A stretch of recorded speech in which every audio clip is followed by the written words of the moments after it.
Hey, welcome to Cow-Free Kicks. On this channel, I review leather-free sneakers only, and this video is all about the Nike ISPA LINK AXIS.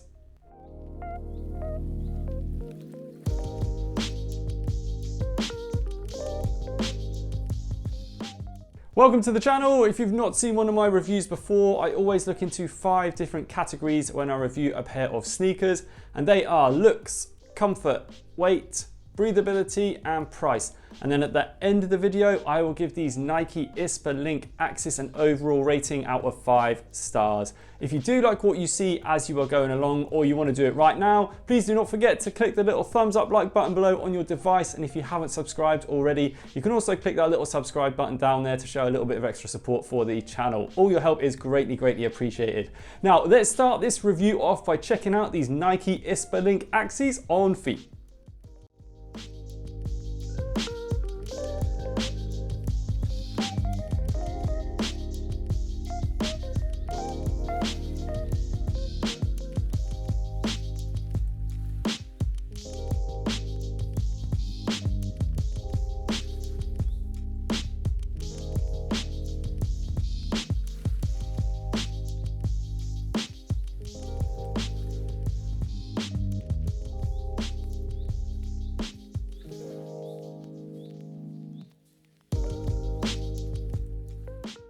Currently available via End Clothing only at this time. That's a single sole retailer I could find that had these Nike ISPA LINK AXIS in stock. Not available at the moment for general release via the Nike app and website. There is a second colorway that I've seen circulating around at the moment. There's a multicolored colorway that also I think adds a nice color pop to the shoe. But for me, I do quite like the muted tones of the white that you get on the outside of the sneaker with these hits of yellow and orange that you get running through the lace area and through to the toe box, and it also runs nicely through the outsole of the sneaker as well.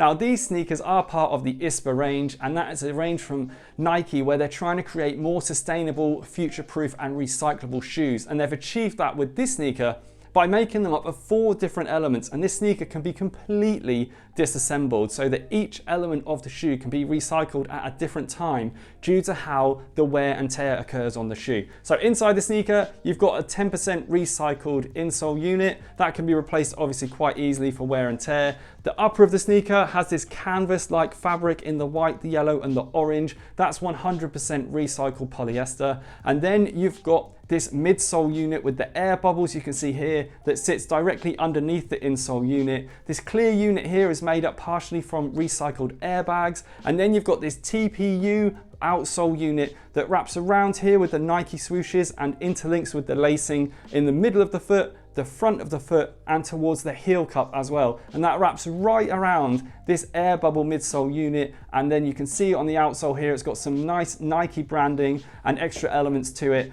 I think overall, looks wise, they do look nice, and I really appreciate the fact that Nike have created a sneaker that can be fully disassembled and recycled at different times due to wear and tear. But I just think they look a little bit weird, and I think they look a little bit odd on feet because I think they're quite wide and these air bubbles protrude quite a lot when you're looking down on them, and I just think they're going to be quite difficult to style. So for me, they look okay, but I just don't think they look amazing. Next, I want to move on to their comfort, where I want to put this bobbled midsole to the test on my back doorstep.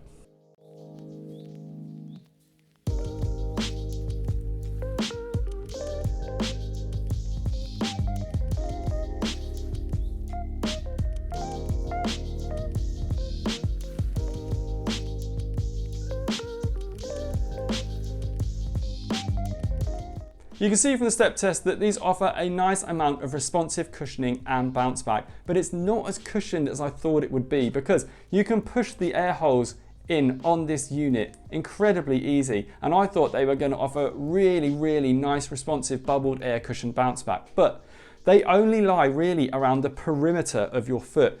On the kind of predominant part of your feet, the heel and the toes and the middle of your foot, you get a more hardened, robust plastic material, and these air bubbles really do only affect the outer reaches of your feet. So whilst they do add comfort and they do feel quite cushioned under feet, they're nowhere near as cushioned as I thought they would be. And when you come to the top of the foot, I do feel that these sneakers do need some improvement. Now, you do have some extra padding around the foot hole here at the top of the sneaker, but when I was wearing them, they did feel loose and quite saggy around the top of the foot entry hole. And I felt that even if I had the laces pulled tight, I didn't feel that well supported, and there was a bit of heel movement in these. And then you've got to move on to this lacing system. Now, the lacing system is intertwined with the TPU unit and the actual recycled polyester kind of canvas feel upper unit on these. It is described as a flyknit, but for me it feels a little bit more canvasy, a little bit more hard wearing. Now, the problem is the laces run through incredibly small loops on the shoe. You can just see them there running through the loops of the sneaker. I found it incredibly difficult to pull the laces on these to get them tight. I had to go individually to every single lace hole and pull each lace through each time all the way up the shoe. It's just a bit of a bother to have to do it that way, and I think that could possibly be improved just with having some larger loopholes for these laces to move through. That's going to move me on to my fit for these sneakers as well. Now, these kind of fit like a pair of Nike Air Prestos, and they come in like t-shirt sizing as they call it. So I got a size medium, which is supposed to fit a size 9 to 10. Now I'm a perfect UK size 10. I thought these were going to come up quite big. The next size up would be a large, and which apparently fits a 10 to 11. These sneakers, I'd probably be right bang in the middle of a medium and a large, because lengthwise they were just a little bit too short, but widthwise I did feel like this toe box was quite wide and it offered enough width. And the worry I've got is I did have some heel movement in these, so I probably would stick with going with the medium. But if you want a little bit more room in, then I probably would recommend going a size up in these shoes. Now I want to move on to their weight, where I'm going to pop them on the scales.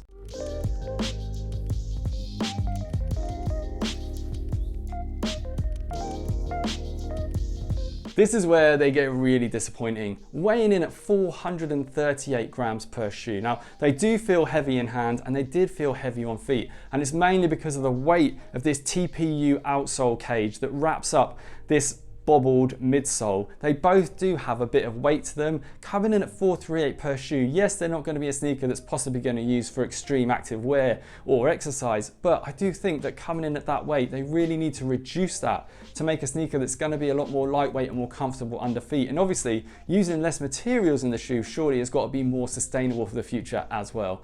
Now moving on to their breathability, where I'm going to pump this upper full of smoke to see how breathable it is.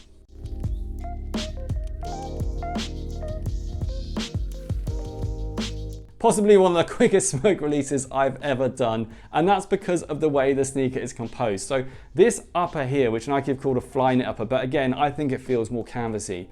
The holes that are created for this air bubble midsole pop through this upper unit here, and that upper unit wraps underneath with the outsole unit on top. So it's kind of an all-in-one sock fit that you're getting with this flyknit upper. And because of that, these holes here, they're made a little bit bigger for this midsole. So when the smoke was released, the smallest amount of hole here, you can see there, the smoke just flew out. Now there are extra perforations that run right through the middle of the toe box, and this flyknit, even though it is more canvas-like, I'm sure it's going to offer a small amount of breathability as well. So breathability-wise, I don't really have any concerns for these, because as you could see, the smoke just flew out of the holes that were available for it to.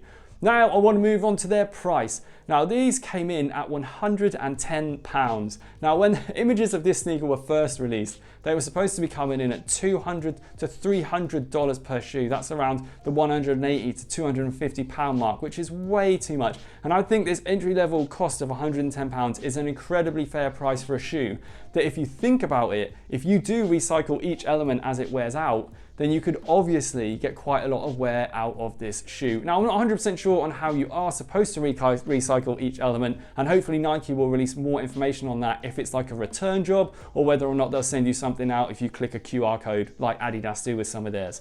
Now moving on to my overall score for these shoes, and I'm gonna give them, unfortunately, an average 3 stars. And it's just because I don't think they've done as much as they possibly could have to create a really nice looking, really nice feeling, and really nicely weighted future-proof sneaker that is also sustainable. I just think there's a lot of elements to the shoe that can be applauded, because they can be like deassembled and reassembled and recycled, which I think is great. I just think looks wise it doesn't quite work for me. Really disappointed with the weight, and also the comfort definitely could be improved. Now if you like what you've seen today, please do not forget to give the video a thumbs up right before you leave. You can also follow me on Instagram, drop any comments below, and I'll see you again soon. Bye.